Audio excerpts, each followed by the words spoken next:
Hey guys, welcome back to my channel. I'm here with Ken Andrew Daily. If you didn't know, he has an amazing DIY men's fashion channel.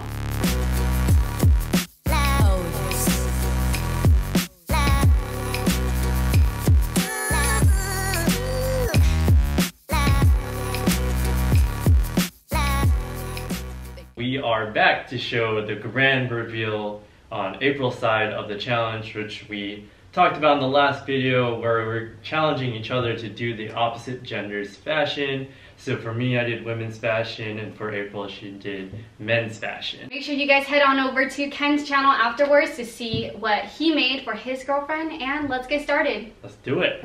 These are all of the items I found from Savers for about $15. In this video, I'm going to be transforming the dress, the shirt, and the pants.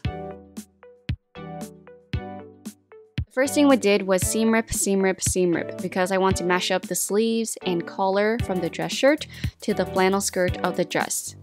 If you do alterations yourself, you understand how long seam ripping takes, which is why I got Eric helping me to cut the time in half. Sometimes if you have enough fabric to work with, you can go ahead and just cut the piece out, which is what I ended up doing with the skirt, since it's basically one giant piece of fabric. The pieces I'll be using are the sleeves, collar, and skirt. Before altering the sleeves, the first thing you want to do is seam rip the underarm open so it can lay flat. I stopped right before the cuffs because my new seam will just be blended into the original seam towards the bottom. Since the dress shirt is a size too big, I use one of Eric's shirt as a reference to downsize it. If you can find a shirt in the right size already, this will save you so much time, but it's not often you'll find exactly what you need from a thrift store. Keep in mind the front and back sleeves on top are different shape, so make sure to trace them out individually and don't just cut it on fold.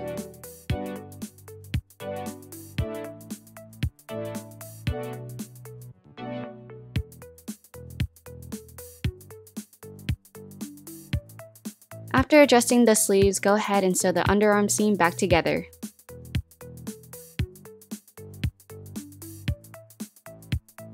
Next, I used the front half of the shirt as my guide and cut out the same shape out of the skirt. I won't be using the button placket from the skirt, so I'm not including it. And because the shirt is a size too big, I made sure to leave extra space around the armhole until I mark out the correct size. The reason why I'm using the big size shirt as my pattern instead of Eric's fitted shirt is because we need the shape of the neckline to be the same as the collar. I decided to add a color blocking button placket to tie in the sleeves and collar. To do that, I cut away the button placket from the shirt, giving myself extra seam allowance to attach it back on. It's important to pay attention to details like the different sizes of the button placket.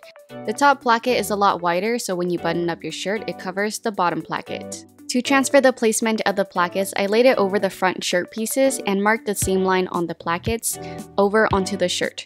After drawing out the seam line, I added a 1/2 inch seam allowance and sewed the plackets right sides together to the center front.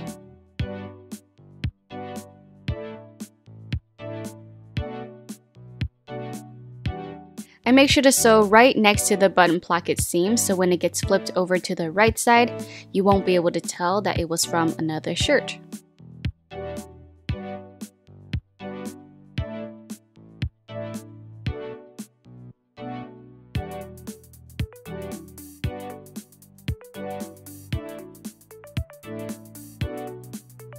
Once both plackets are sewn on each side, I use Eric's shirt to resize the armhole and side seams.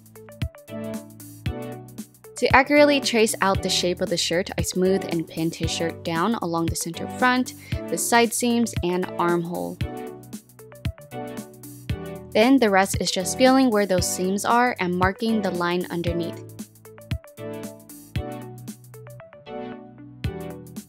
Your markings don't have to be perfect because we'll be cleaning them up afterwards.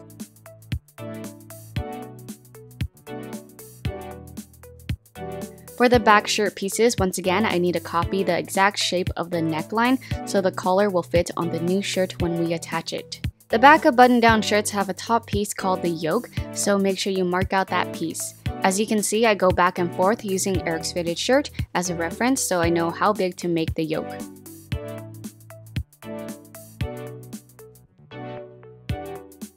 I decided I wanted a color blocked yoke as well, so I didn't need to cut out an extra piece and could have just used it from the original shirt.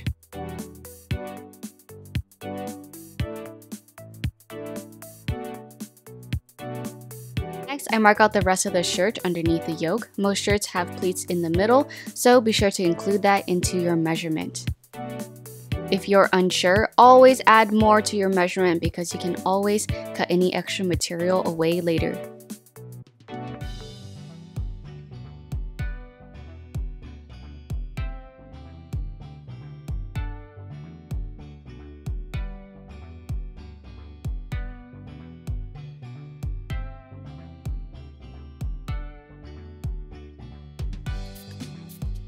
I stitch the pleats down so it stays in place, and then sew the back pieces together by sandwiching the shirt in between the two yoke layers and then sewing them along the top.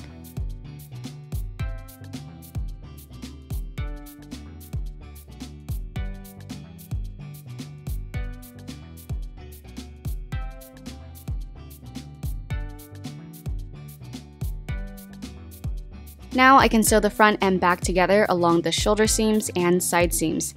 I had Eric try the shirt on and fitted it to his liking before sewing it together.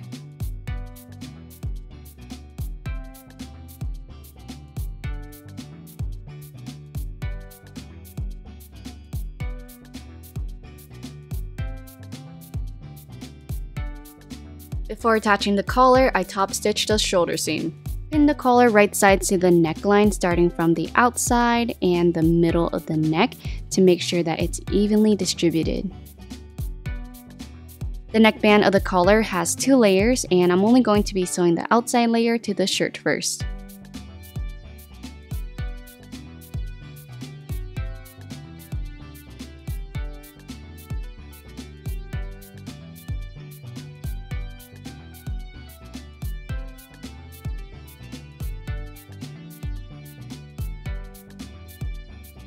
Once the neckband is sewn, I flip the other side over to cover all the raw edges on the inside. And then I sew it down using the stitch in the ditch technique. To use stitch in the ditch, we'll actually be sewing on the other side of the collar directly into the seam. Since the inside neckband folds over a little longer to cover the raw edges, when we stitch in the ditch on the other side, it top stitches the neckband for us.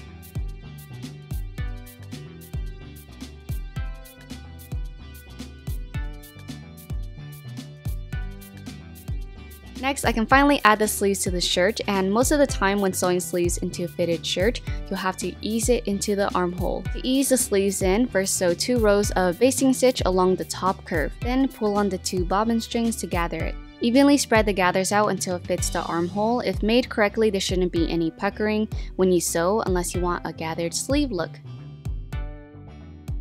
If you do have a couple puckers after you sew, go over with an iron and try to press them out.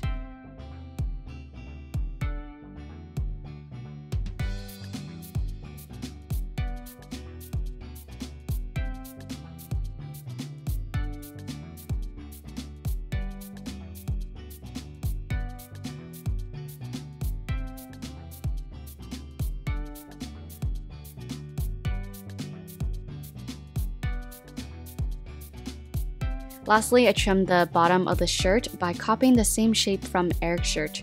Notice that the front button placket extends a little lower to overlap the layer underneath, so don't cut them at the same length.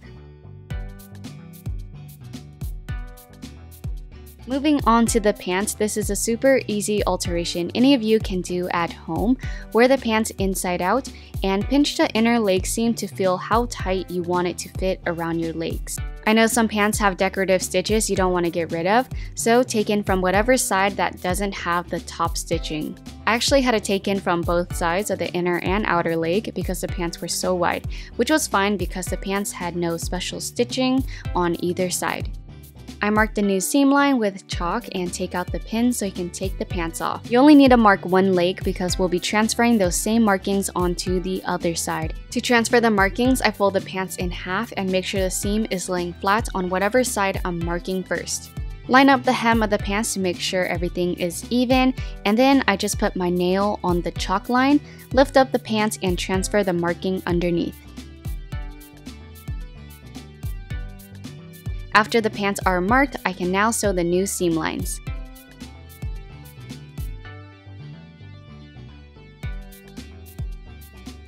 Next, I need to shorten the length of the pants. To do so, I have Eric put them on again and fold the bottom of the pants so that the new hem is leveled with the floor and the bottom of his feet.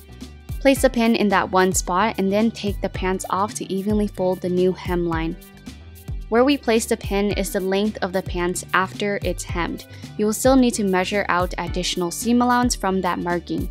The pants have a 1-inch hem, so I kept a 1.5-inch seam allowance for hemming. I don't have an iron at home right now, but I recommend pressing the hem to make sewing a lot easier. I had to fold the hem under a 1/2 inch and then another 1 inch as I sewed.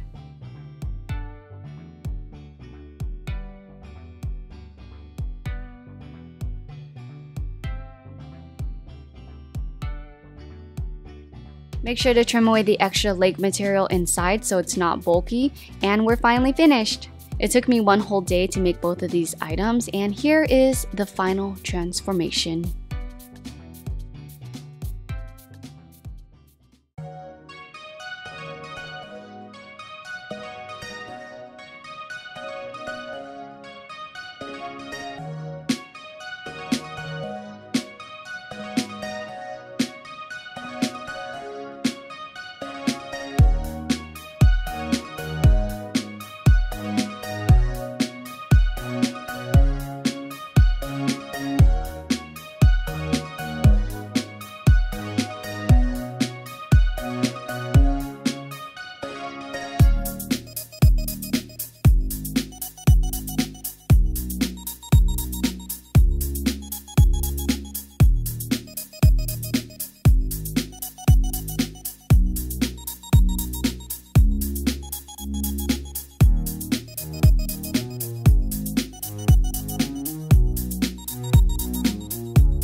Okay, so that was the final transformation. Ken, tell me what you thought about it. So it's crazy to see it pretty much from behind the scenes, from dress to dress shirt. Oh man, it looks so funny. It looks, Props to Eric for modeling that dress though. He did a good job both ways. So I mean, but the transformation itself, like, how did you? What? How did you do that? When we went thrifting in the last video, I saw the print of the dress and I immediately already imagined a flannel like shirt, because since it was just the part of the skirt, I had the idea to go look for a men's shirt and mash the pieces together. So the sleeves that I would need and the collar. It all worked out. And taking, like, using his shirt as a reference too definitely helped. When you're unsure about making something, using something that you know already fits that person or fits you will make it so much easier.